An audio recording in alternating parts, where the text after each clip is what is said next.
Hey everyone, I'm Naria, the Functional Gut Health Registered Dietitian. And if you're new, welcome to the space where we talk all digestive health. Today, I want to talk about a powerful and emerging connection that's gaining traction in the scientific world. What is it? The link between gut health and ALS, also known as Amyotrophic Lateral Sclerosis.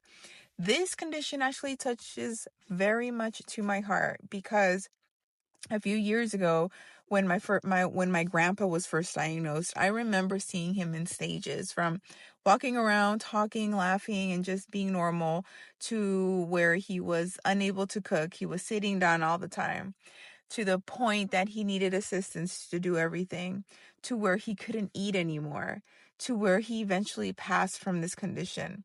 And I can tell you, friends, this condition specifically, because I've seen it face to face, it's something that I feel it's a very slow and painful death.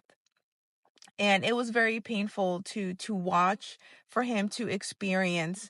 And I thought, what is the connection between digestive health and ALS? What does the research show? So I want to talk to you guys about that today. Now, for those of you who are unfamiliar, ALS is a progressive neurodegenerative disease that affects motor neurons, the nerve cells that control muscle movement. Over time, it leads to muscle weakness, paralysis, and eventually respiratory failure, which all of these happens to my grandpa. Now, what makes ALS so difficult is that there's no cure, and treatment options are very limited. But we're starting to see some window of opportunity through the gut-brain connection and microbiome research. So let's start with the gut-brain connection in the ALS. The gut-brain are in constant communication through the vagus nerve and chemical signaling. When the gut is imbalanced due to inflammation or a poor diet, the brain can feel it. And this is where most people don't realize that connection. What you eat does determine your gut. Now, recent research is showing that ALS and gut dysbiosis and imbalance of the gut microbiome may be part of the disease's root cause, or at least a significant contributing factor. But in fact, changes in gut bacteria have been found before ALS symptoms even began in some cases, which is crazy to even think. And here's where it gets really interesting. One study published in 2019 found that mice with an ALS-like condition had less severe symptoms when they were given a strain of Akkermansia muciniphila, which is a beneficial microbe that helps support the gut lining and reduce inflammation. Let that sink in for a second. Just one strain of gut bacteria made a meaningful difference in the disease progression. Now, Akkermansia is known for strengthening the mucus layer of the gut lining and promoting metabolic health. In ALS models, it also appears to improve motor function and reduce neuroinflammation. This suggests that restoring certain microbes may help reduce the severity or slow down the progression of ALS and potentially other neurodegenerative diseases too. Meaning, if we knew this before, I could have had more time with my grandpa. Or those who know the severity of this, you could have had more time with your family. But what we know now means if we can find these patterns in people's functional stool tests, we can help them have more time with their family. Now, beyond Akkermansia, researchers have identified other patterns in the microbiome of people with ALS, in particular these: increased levels of Enterobacter receae, it's a hard one, sorry, a family of bacteria associated with inflammation and gut barrier damage. Also, decreased levels of short-chain fatty acid producing bacteria, such as Faecalibacterium prausnitzii. Sorry, guys. Honestly, one of my worst fears when I started learning about the gut microbiome is pronouncing them, but I'll spell them here so you can see the correct pronunciation. But this particular one is associated with gut and brain health. Also, altered ratios of bacteroidetes and firmicutes, affecting immune modulation and intestinal integrity. These changes may promote systemic inflammation, impair gut barrier function, and allow harmful compounds to reach the brain. accelerating neuron damage. So what can you do about it?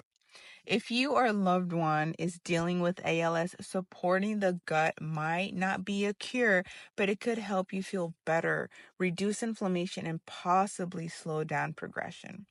Here's what that might include. A diet that really supports Akkermansia muciniphila. That is huge. We also would want to support on the gut lining repair.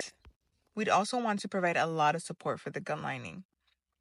We'd want to boost foods like pomegranate and green tea because Akkermansia love those. Targeted probiotic support based on the microbiome testing. So functional testing in this case would basically be a non-negotiable. Even reducing inflammatory triggers, which may be alcohol, processed foods, maybe gluten, artificial sweeteners, could definitely be very, very beneficial. Now, looking at the functional stool test won't only let us know if Akkermansia is there, but will also let us know the other levels of the microbes that we talked about early in the episode and how it connects to ALS. Because if we do see that imbalance, we can actually do something about it with diet, supplements, lifestyle modifications, vagus nerve support. Guys, there's things you can do. The thing is, functional gut care is about working with your body, not against it. You want to know where it's at now so you can support it. In chronic disease management, every small advantage matters. Friends, I've had my grandpa die from ALS. I've had an uncle die from stage 4 lung cancer. Guys, I know how it goes from being diagnosed with something to just seeing it progressively get worse. And if I know that this test can really change the quality of life during that disease progression, I'm going to push for it. Definitely for myself, for my family members, for my loved ones. But I'm introducing you to this so you can take advantage of these resources that are available to you in the United States. I also work with people in Canada, by the way, and I'm sure other places in the world have other amazing tests. You just have to find the right provider. But the connection between gut health and ALS is still being explored. But it's offering hope where there used to be none. And as we dig deeper into the gut microbiome, we're finding that your gut is connected to so much more than just digestion.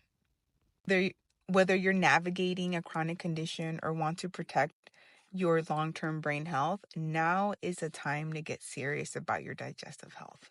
If this episode spoke to you and you're ready to explore what your gut health actually looks like, and you want to get to the root cause of any digestive issues you may be having or other health issues, we can schedule a free discovery call to see how it can benefit you. Let's look at your symptoms, your gut, and your goals and map out a plan that fits your life based on a personalized plan from the test. I'm going to drop the link below so you can schedule a free discovery call and to determine what your gut needs and how you can support it. And as always, don't forget to like, subscribe, and share this episode if it could help someone else on their health journey. Until next time, take care of your gut, and your gut will take care of you. Bye, friends.